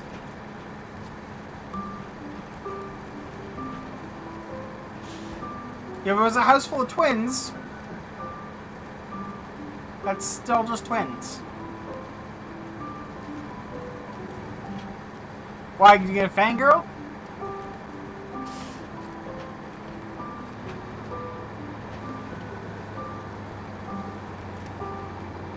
Fanboy? I don't know.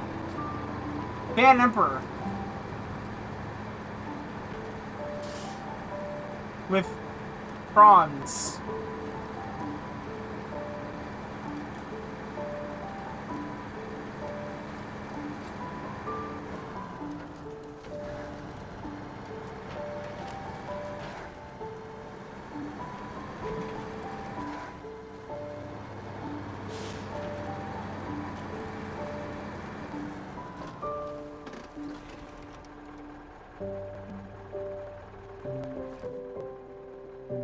Fair.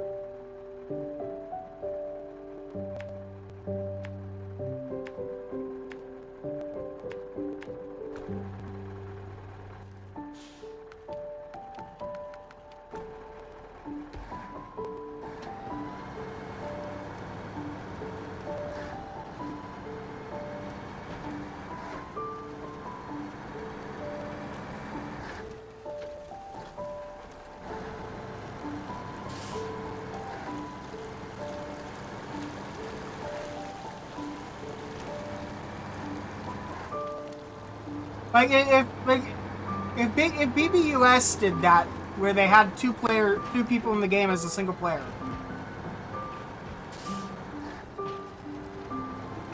either the house will immediately recognize the threat and evict them as soon as they can, or they'll win the game. The information advantage is just too huge.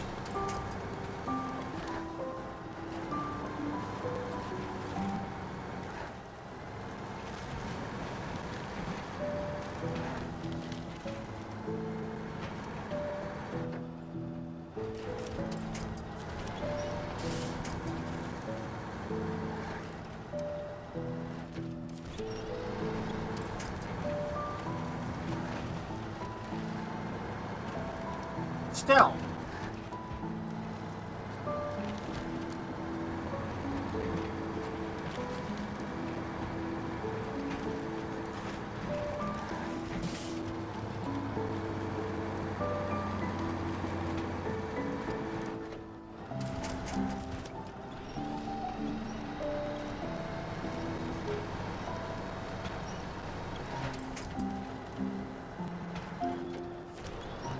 When it comes to a game like Survivor or Big Brother, I mean, Survivor, there's definitely an element of, you know, being physically able to do it, but like,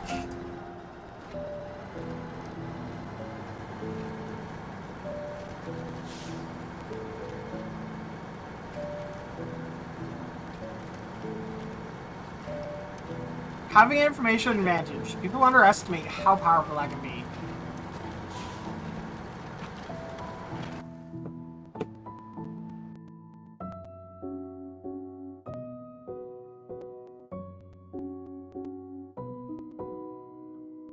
Because Nick and Phil did win.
Because being able to rely on your other half, who is playing an entirely separate game, but the same game. As long as you never do something to get each other on the block, you'll never be on the block. As long as you play everything properly.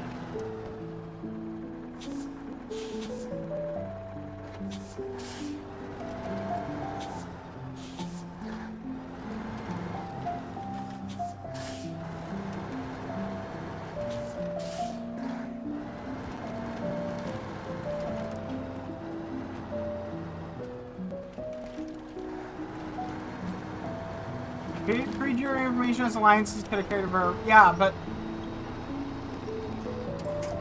Oh, absolutely. Absolutely. But if it's you and your brother with absolute confidence in each other, because there's no way that because you are playing the same character, you're playing the same person. You just win by default.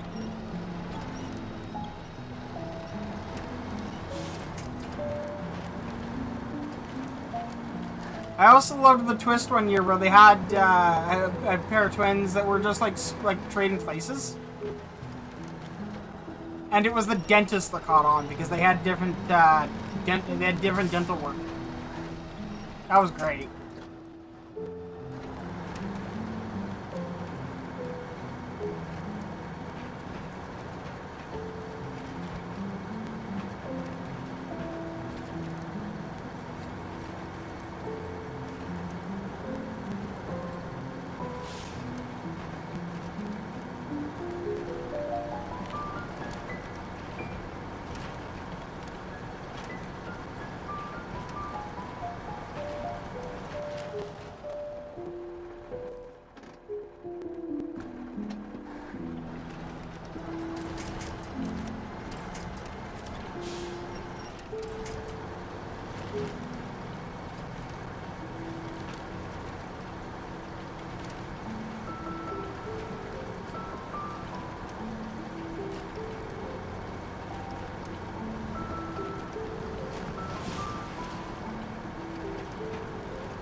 I just had an idea for a big brother that would be wild. You run 2 separate houses at the same time. Each person in each house is assigned a partner in the other house. Every day they get 5 minutes to communicate. If one of them is kicked off the show, the other one is too. If one of them is a competition, the other one does too.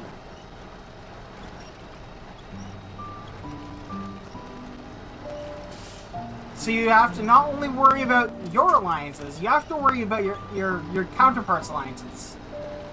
And so on. And I just realized this truck's out of fuel.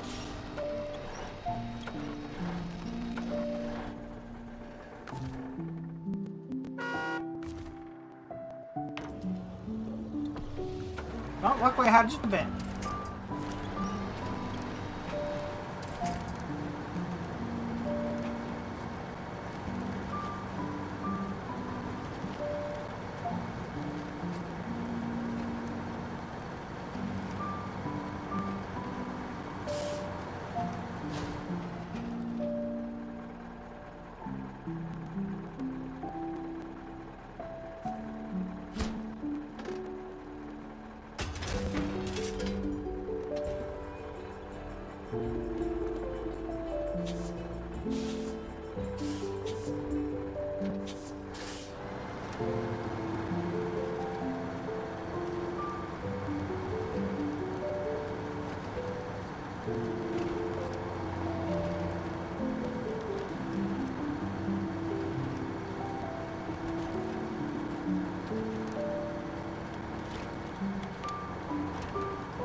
You know, you can take that one step further.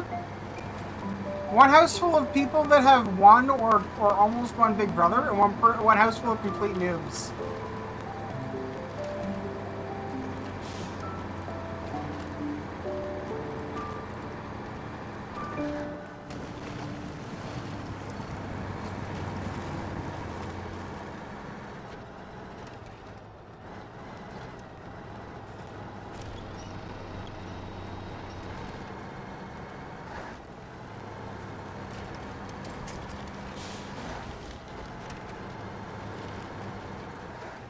Yeah. Split the house down the middle. Complete noobs, people, and veterans. Let them talk to each other 5 minutes a day. Everyone gets a partner.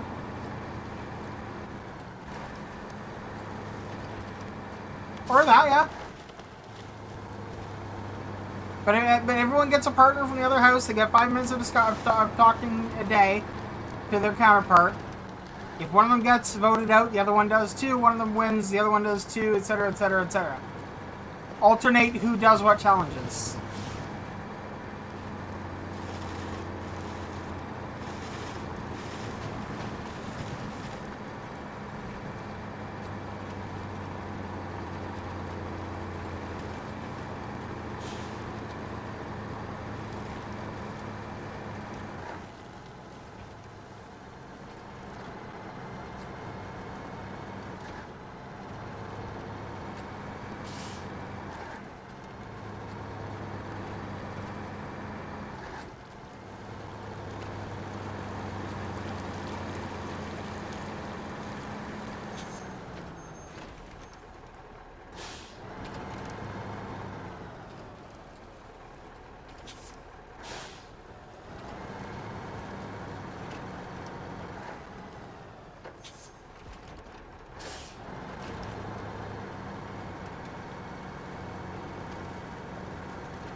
Anyway. He's probably going to leave it today. I'm dying. It is so freaking hot. So, have a good night. Have a good day. Have a good morning, night, etc., etc., etc. I'll see you again tomorrow.